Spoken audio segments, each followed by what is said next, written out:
Welcome to the Mobile Home Park Mastery Podcast, where you will learn how to identify, evaluate, negotiate, perform due diligence on, finance, turn around, and operate mobile home parks. And now, here is your host, the fifth largest mobile home park owner in the United States, Frank Rolfe. Rodney Dangerfield, a popular comedian in the 1970s and 1980s, built his career around one phrase: I can't get no respect. Respect is very important to all of us. In fact, the dictionary defines respect as a feeling of deep admiration for someone or something elicited by their abilities, qualities, or achievements. And we all want respect. This is Frank Rolfe, the Mobile Home Park Mastery podcast series. We're talking about respect in the manufactured housing industry and how to get it. Let's first start off with getting respect from your sellers. As we all know, the first thing you have to do to be a mobile home park owner is to buy a mobile home park. And what it means is you have to buy a mobile home park from someone who already owns one, which is called the seller. So how do you get the seller to respect you as the buyer? Well, several thoughts on this. First, the most important one is don't lie. It doesn't work when you lie to the seller. If the roads are in good condition, don't pretend that they're bad. If the sewer system's in good condition, don't pretend that it's not. If the location is good, don't pretend that it's poor. Be an honest person. Sellers respond very favorably to people who are honest. Those who are honest, they will respond back with honesty. If you appear dishonest, they won't work with you at all. Another item with the seller is what we call being easy to sell to. Always meet your appointments very punctually. Be right on time. If the person says, I want to meet you at 3 o'clock on Tuesday, get there about 2:30, just in case there's a traffic issue. You never want to be late. If you're late at all, the seller then perceives you as someone who can't be trusted. And that may also mean not only they don't want to sell the mobile home park to you, they may also would not want to do any seller financing if that was originally something they were considering. So you want to be very, very easy to sell to. The final item with sellers is go in with a win-win attitude. And what that means is you want both seller and buyer to be happy at closing. Win-lose just does not work in our industry. You cannot push sellers around who have plenty of money and typically no debt. So don't even attempt it. Go in with a very consultative, very inclusive win-win attitude. That's what makes the sellers really respect you as a buyer. Next, how to get respect from your banker. It's very similar to the seller. Don't lie. Be brutally honest with the banker. Bankers like people who tell the truth. Why not? They need to, because bankers are very, very attuned to the fact that you need to make your payments. They don't want to have you miss the payments, nor do they want to get burned if they have to sell the collateral.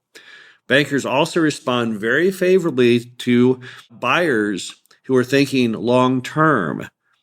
So if you are a buyer talking to a bank, what the bank wants to hear is not only what your plans are, but what your plan B and your plan C is regarding if your initial plan doesn't work. If you tell the bank, I'm going to fill these 20 lots with new homes, but if that doesn't work, I'm going to do used homes. If that doesn't work, I'm going to try and find some Lonnie dealers. If that doesn't work, I'm going to try and bring in RVs. That's the kind of things they like to hear.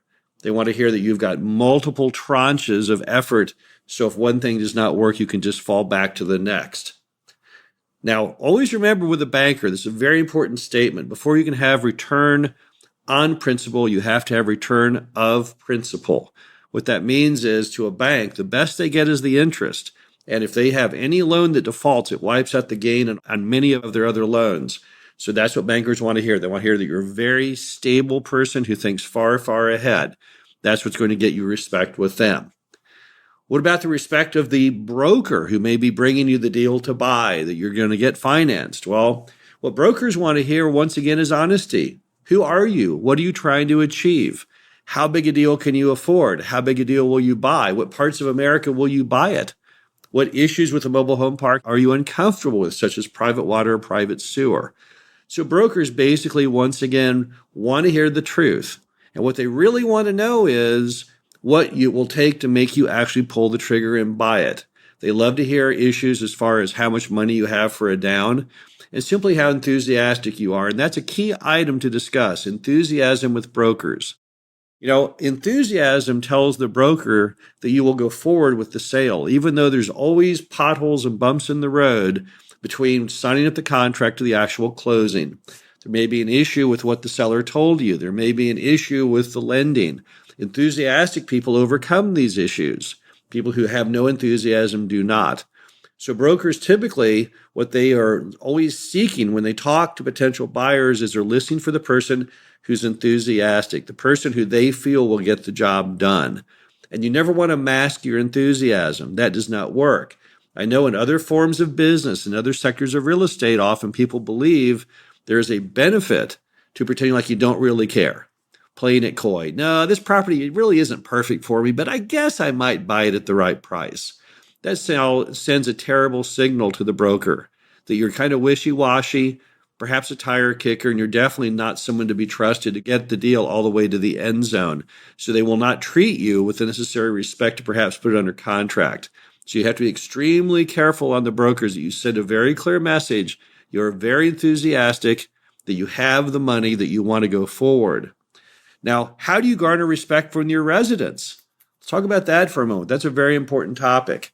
How do you make the residents respect you as the owner and respect the fact that you can be counted on to get the job done? Well, here are some items. Number one, once again, be truthful in what you're doing. When you buy the mobile home park, explain to them what improvements you're going to make, what the anticipated time frame is of those improvements so that you're all on the team.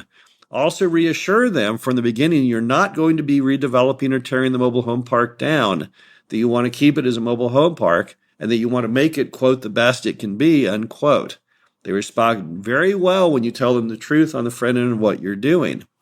Number two, do it. If you promise you're going to go in and make this property the best it can be, then you failed if you don't proceed on. What happens to some buyers are they tell the residents they want to do great things and they intend to do great things, but they don't do them fast enough. When you buy a mobile home park, you want to immediately address a few items. Number one, you want to make the entry very nice. Number two, you want to fix up the common areas.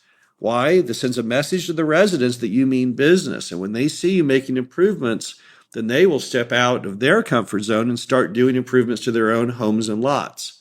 If you don't actually follow up your talk with action, you lose their respect almost immediately.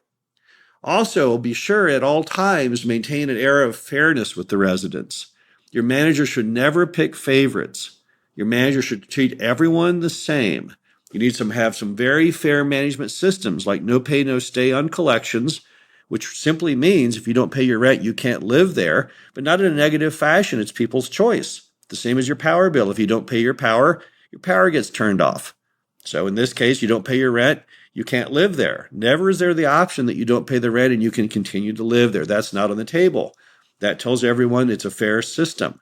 Those who pay can stay. Those who don't pay can't. But your manager should never pick favorites and ever allow anyone to live there who isn't paying the rent, because that's not fair to those who are paying rent. Also, another system is called no play, no stay. If you will not play by the rules of the park and of the greater community, then once again, you can't live there. There's nothing more unfair than having several homes that follow the rules to the letter, looking out on that one home that does nothing it's supposed to do. The home's in terrible condition, non-running car in the yard. These are not issues that are fair. It's not fair for those folks to look out their windows onto that. Now, the person in the home that looks horrible, they look out on their windows and they see well-manicured yards and homes in perfect condition. That's great for them, but that's not fair. So what it means is, in trying to gain respect from your residents, you have to be extremely fair in the way you treat them. If you give them respect, then they will give respect back to you. Also, you can gain respect from residents by being very fair on the value of what you're providing. Now, this is a very important item because the media keeps getting everything completely wrong. Most people in mobile home parks, they do not seek out paying the lowest rent for the lowest quality of life. Most Americans want to have a nice quality of life. They want to be proud of where they live. They want to pull into a community that is well maintained and attractive, and they know that requires higher rent. The only way the owner will put the money back into those CapEx improvements to keep the park nice is with higher rent. The only way the park won't be redeveloped is with higher rent. People have no problem paying higher rent as long as it ties back to that thing known as value. Where you'll lose the respect of your residents is when you raise the rent, but you do not put things back in to go ahead and garner the rent. So it's not going to work if you decide, well, I'm going to go ahead and raise the rent annually just because I can or just because I want to. You've got to do certain things to make your residents feel that that raise in the rent is fair. And if you don't do that, you will very, very quickly lose their respect. Finally, your peers. How do you go ahead and maintain respect with your other park owners that may surround you or are located just within the market? Once again, treat them honestly, treat them fairly. Don't do anything to undermine their interests. And the number one issue on that is what is called rating. If you have a mobile home park just down the street, probably about the dumbest thing you could ever do is to try and go down to that mobile home park and convince a resident there to move their mobile home to a vacant lot in your park. Because what will happen is that owner will now go down to your park and repeat the same favor. And next thing you know, your occupancy has not increased one iota, but you each have gone ahead and had to pay to move a mobile home from one location to the other at a cost of about $5,000. You would never want to do that. That makes no sense. So respect the business model of your peers down the street. Also enlist their aid and freely give their aid of information on such things as people who are rehabbing homes, people who are installing homes, vendors who trim trees and asphalt. There's no reason that park owners can't get along very well together. They can actually help each other and provide a lot of information. But once again, you have to do it in the proper format to keep that respect. Once again, respect is very, very important in the industry. It's important in life in general. I don't think anyone can have a high quality of life if they don't garner respect. These are some tips to help you get respect. And hopefully you can achieve respect and keep respect because it will definitely make you a happier person. This is Frank Croft, the Mobile Home Park Mastery podcast series. Hope you enjoyed this. Talk to you again soon. Thank you for listening to the Mobile Home Park Mastery podcast. Be sure to visit us at mhpmastery.com to subscribe to the show, read our show transcriptions, and access all of our great information on mobile home park investing.